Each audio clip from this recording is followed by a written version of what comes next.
Good evening and welcome, friends, to this Sunday edition of This Is Exclusive, and we bring to you a couple of exclusive stories. First up, Nepal standing up to China, which is a good thing for India. China wanted to surreptitiously send their appointed Panchal Lama to Lumbini, Nepal. Nepal put its foot down. That's going to be our focus, as also another accolade coming in for Ram Temple in Ayodhya. Highest safety award coming in from the British Safety Council. India already has given that award to the Ram Temple Construction Committee. All that and more. Also, Ranjit Savarkar takes on Rahul Gandhi for his attack on Swatantra Veer Savarkar. All that and more. Let me get you the headlines first.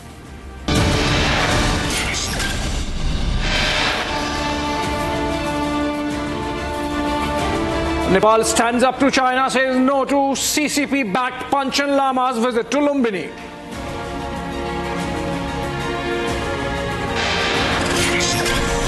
Prestigious award to Ayodhya's Ram Temple, Sword of Honor, one of the highest accolades in safety management accorded.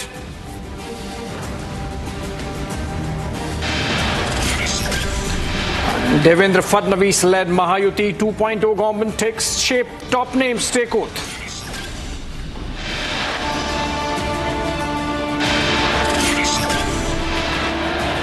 Bengal Minister Firhad Hakim claims Muslim minorities could soon become the majority, faces backlash.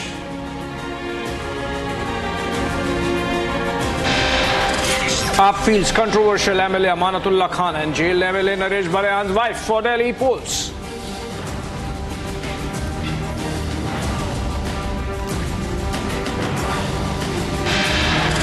मेरा मांग यही है, मेरा पोता कहाँ है? मेरा पोता को मेरे को दिलवा दीजिए, मैं उसके सहारे जी लेंगे। मेरा पोता को दिलवा दीजिए।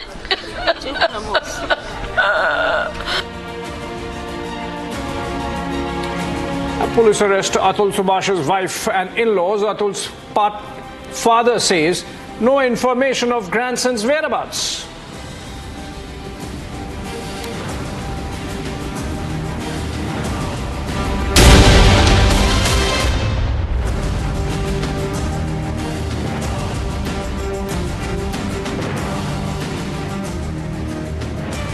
Well, friends, let's begin. This is exclusive with an exclusive coming in from our neighborhood in Nepal, and good for India.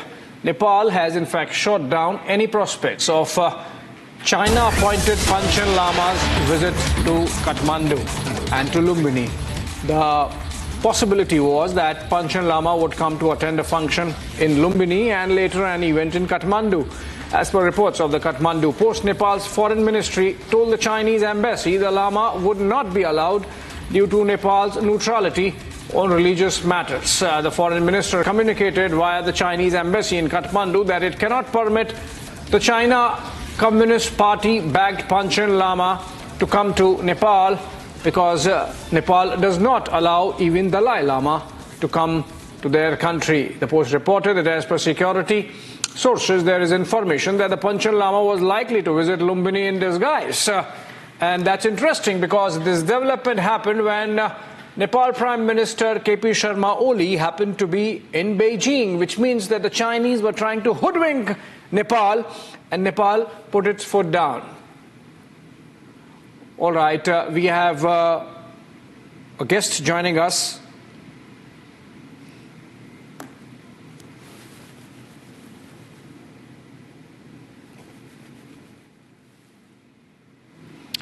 All right, so now the interesting aspect of this is that Chinese were trying to hoodwink Nepal when their Prime Minister happened to be in Beijing. KP Sharma Oli was visiting in Beijing, and an impression was given that with Nepal, or with Oli making China his first port of call, he was sending across a message that he is not following the convention or tradition of a new Nepalese Prime Minister visiting India first, New Delhi first. But now with this development, it is clear that the Nepalese are not going to allow China to dictate terms. There was an attempt to get the Chinese-backed Panchal Lama surreptitiously into Nepal, and the Chinese putting paid to it, putting their foot down and clearly telling the Chinese side that they are not going to accept that because they maintain religious neutrality. One up for India. Moving on.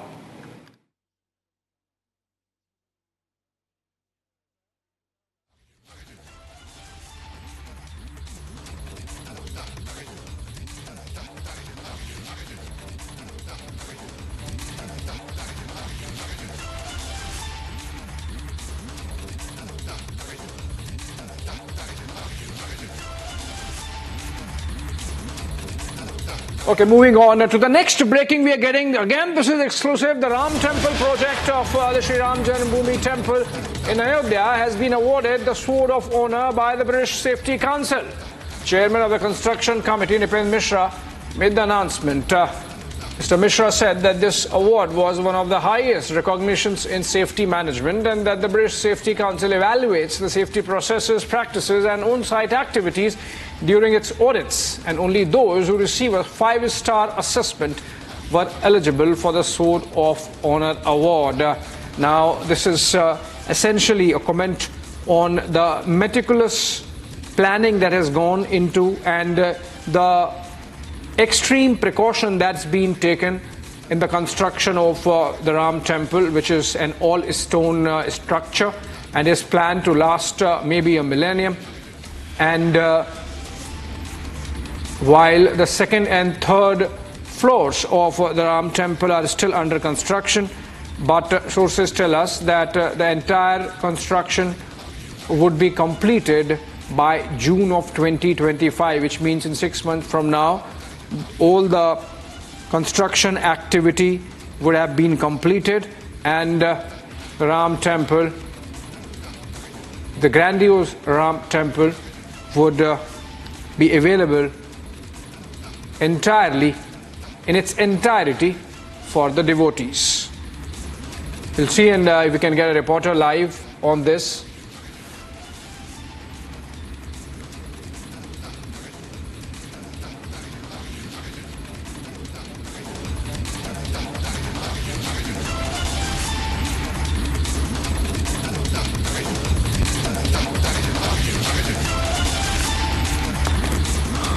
Okay, we are not getting a reporter live, but this is an important development and something to be proud of for the Ram devotees visiting Lord Ram's temple in Ayodhya.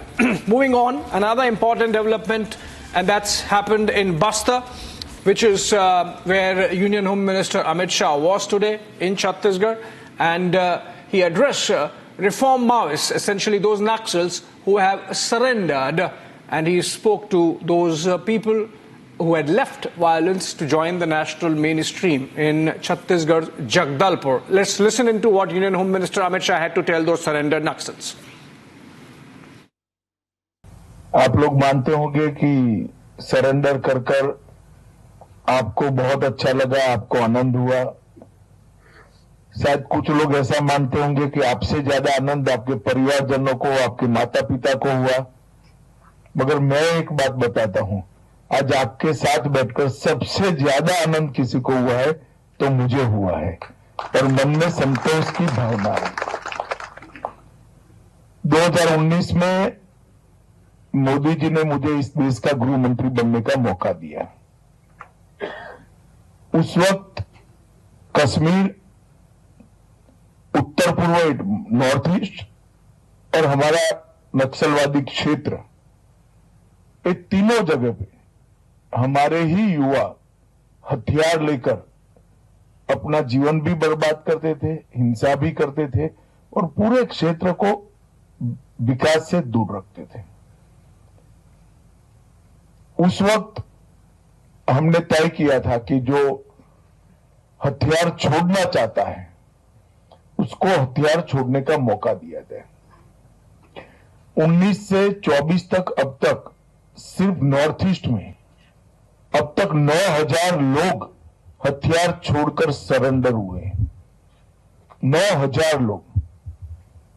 आप कल्पना कर सकते हैं कितना बड़ा देश के विकास में कितने युवा, आज बोडोलैंड के युवा यहां बैठे हैं। आज कोई कोऑपरेटिव कर रहा है, कोई डेयरी कर रहा है, कोई नौकरी कर रहा है। छत्तीसगढ़, आंध्र प्रदेश, महाराष्ट्र, इसी प्रकार से नक्सल प्रभावित क्षेत्र में भी ढेर सारे युवाओं ने सरेंडर किया है। और अब भारत सरकार सरेंडर युवाओं का और सरेंडर लोगों के जीवन के कल्याण के लिए और इसके साथ साथ जो नक्सलवाद या हिंसा से पीड़ित लोग थे किसी का पैर उड़ गया, किसी का हाथ कट गया, किसी की आंख चली गई, कोई मर ही गया, उनके कल्याण की समग्रता से योजना भी बना रही है। 15,000 मकान भारत सरकार अपने खर्चे से इन नक्सल प्रभावित क्षेत्र में बना रहा है। और मेरे पास सहकारिता मंत्रालय भी है। एनडीडीबी को मैंने जिम्मेदारी दी है कि सारे नक्सल प्रभावित क्षेत्र जो नक्सल से मुक्त भी हो गए हैं, वहां पर हर परिवार को एक गाय या भैंस देकर डेयरी कोऑपरेटिव बनाने की हम शुरुआत करेंगे, जिसमें कम से कम 15 से 20 हजार का इनकम एक महीने का होगा। इस प्रकार का पूरा हम यंत्रणा बना रहे हैं।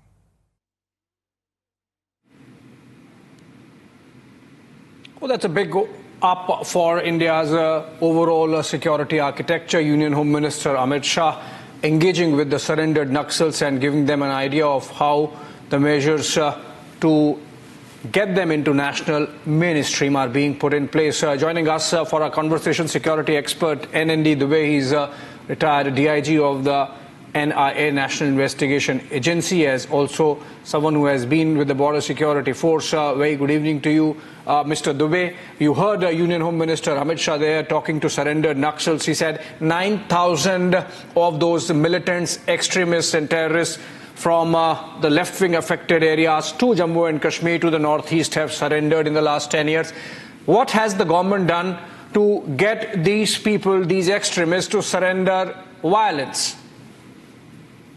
Actually, the approach of the Union of India is multifaceted, and the schemes launched by the government is one of the great incentive to the youth and the young blood who have been wrongly lured by these Naxals to join the armed militancy, armed terrorism.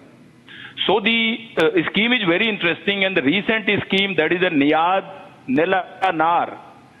I mean, that is the scheme launched by the central government, New Delhi, to take care of the youth and to take their participation directly in the developmental role, in self-employment, leaving arms and joining the mainstream, giving employment.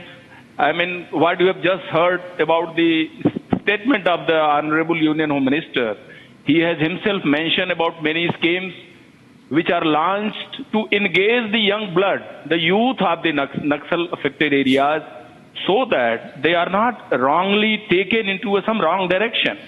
That is a very great area, because participation of the local people, participation of the young blood is going to turn the tide in the entire Naxal area. Because since last 2.5 years, you have seen the Naxals are on back foot. And since last 6 months, I mean, significant number of fighting Naxals have been killed by the security forces. So this is something very big achievement by the security forces, and they have established their strong foothold in the Naxal areas. They have compelled these Naxals to take their shelter right inside the deep Sukma jungle, and many active areas have been liberated. So we must compliment the central government and its deployment, and also many welfare schemes launched by the government to take the young blood in the mainstream. Right. Mr. Dubey, before I let you go, one more question. The Union Home Minister also said there today that all Naxalism would be finished by 2026. What you think gives the Union Minister the confidence to make that kind of announcement about a deadline? I tell you, I am just reading with the indications.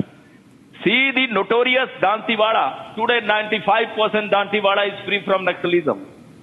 Notorious Narayanpur, almost 90-95% of Narayanpur is free from these, violent activities. And the third most important area was Kanker. It's also hardly 10% Naxal effect is left over there. Now, the only area of concern is left is some part of Sukma and Bijapur. And out of these two places, only few tehsils which are having some remnants of Naxals fighting there. So the way central government's scheme and forces establishing their foothold right inside Sukma jungle, Abuj Mad, I mean, you can mention about the very tragic and landmark operations happened in this area. So the way these forces are getting success in these areas, I don't have any doubt about the statement of Union Home Minister claiming that by 2026 we will be in a position to say yes, there is no Naxalism. Although the ideological things will remain, but their fighting people will definitely be dying down. And I'm very sure about the statement what has been made by Union Home Minister right today, addressing his rally in the Chhattisgarh area. Right. Thank you so much, Mr. Dubey, with that perspective, a very important one, and makes you feel good about the national security situation, internal security front actually improving with that development. On that note, we move on and come to politics, where Veer Savarkar's grandson, Ranjit Savarkar, has now slammed Lok Sabha Leader of Opposition, Rahul Gandhi, for his remarks on Veer Savarkar that he made during the Constitution debate day before yesterday in Parliament, in fact, when Rahul had linked Savarkar to Manu Smriti. Ranjit Savarkar, the grandson, spoke to Republic exclusively and called out Rahul's remark as a lie, saying he has evidence to the contrary. Let's listen in to Ranjit Savarkar on Rahul Gandhi.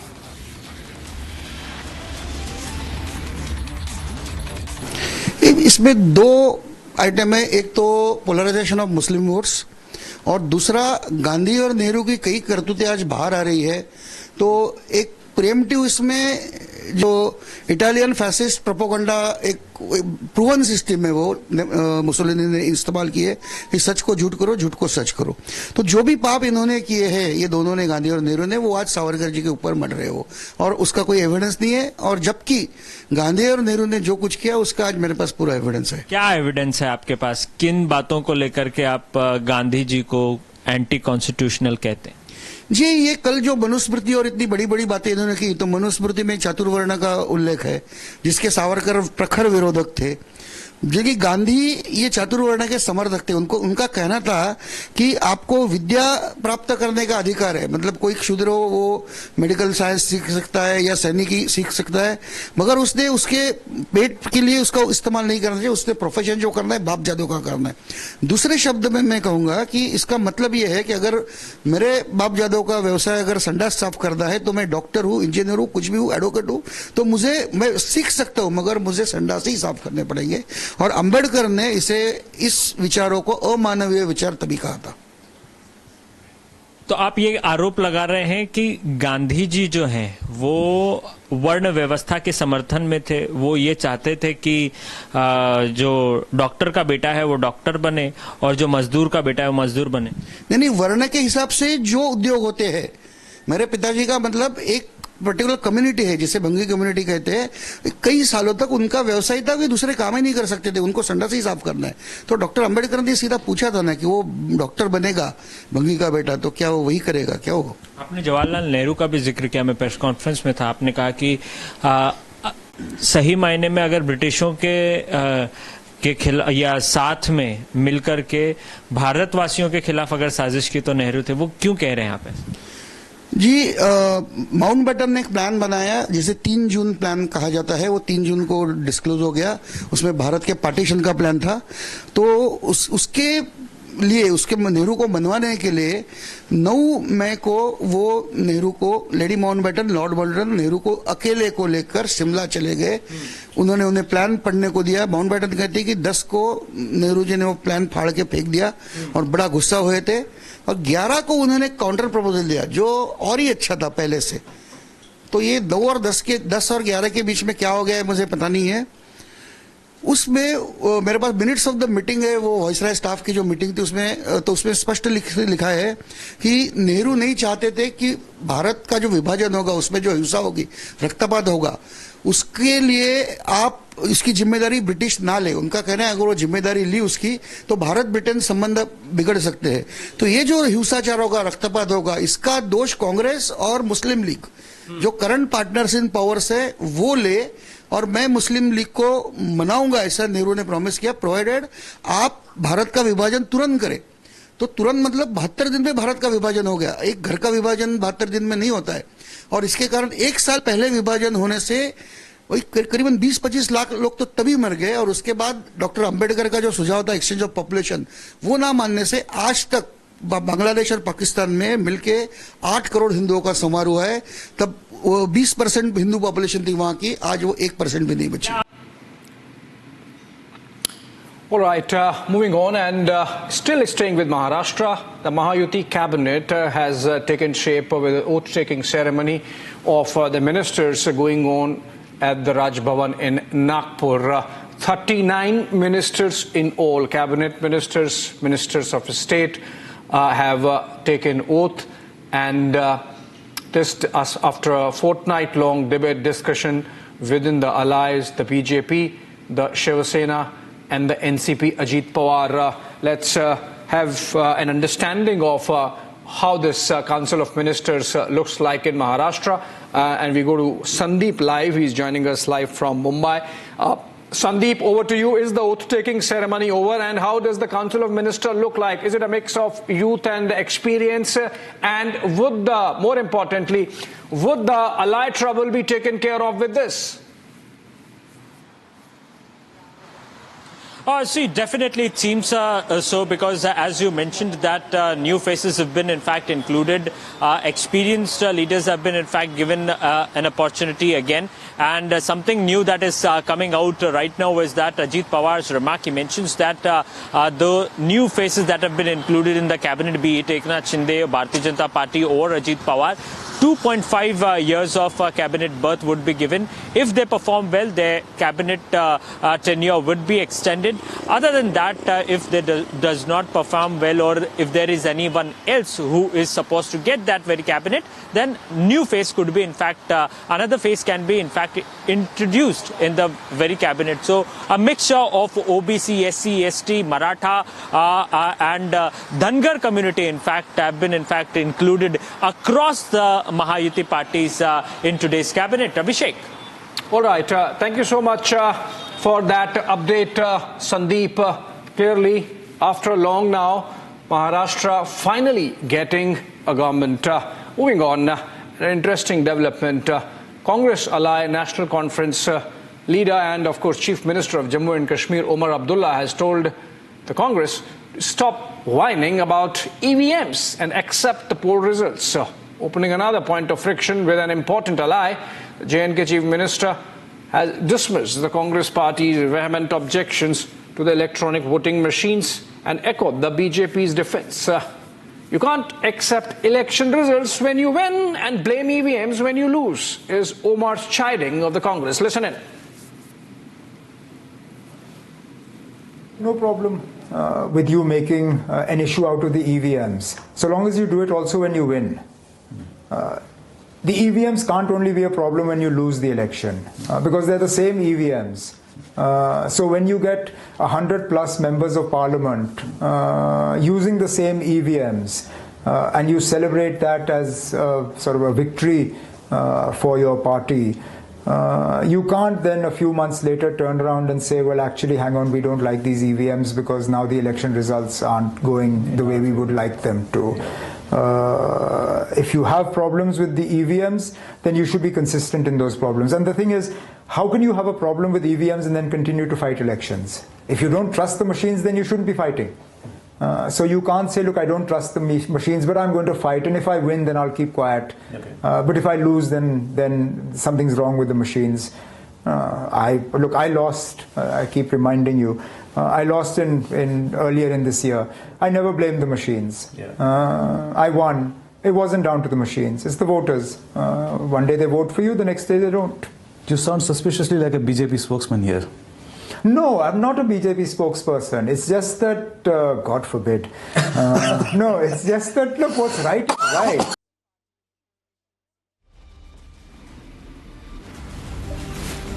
All right, that's all we could pack in this bulletin. Hope you enjoy your Sunday evening. Thanks for watching.